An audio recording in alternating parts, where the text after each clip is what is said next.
to be agreed to, and I call the member for Moncrieff.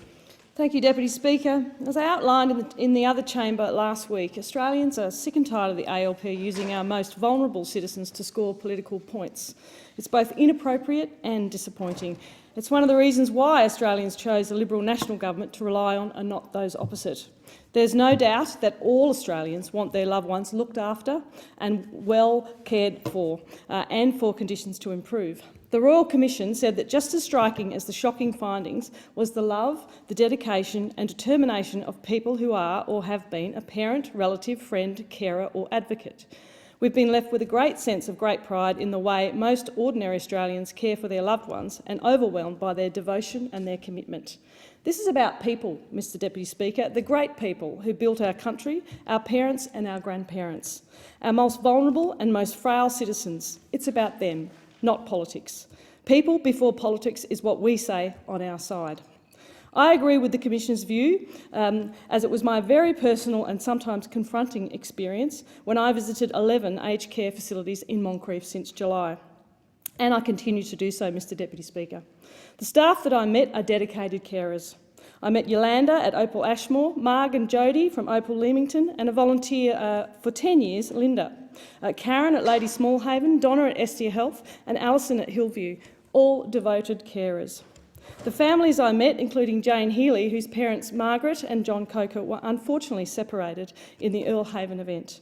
The residents themselves, like Vicky, who painted an artwork that hangs in my office here in Canberra, and 94-year-old Faye, who wears her Camilla dress at Estia Health in Southport. These wonderful people are deeply dedicated to one another. This is why I'll make a stand now in this place by not facilitating the continuation of political point scoring in my patch on the Central Gold Coast, where the member for Gavin and Senator Watt, since the events that unfolded at Earl Haven on July 11, have been busy cooking up their schemes to raise their profiles.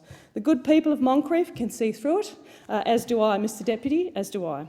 So I'm using my time to outline an update on what the government is actually doing to improve the lives of our elderly, their families and the workers. The Carnell report has indeed been released, the recommendations agreed to, and work is well underway to reform the sector. The 2019-20 budgeted amount is $21.7 billion to go into the aged care sector. The Morrison government's response to the interim report is $537 million. That's more than $500 million, Mr Deputy Speaker, and it's immediate.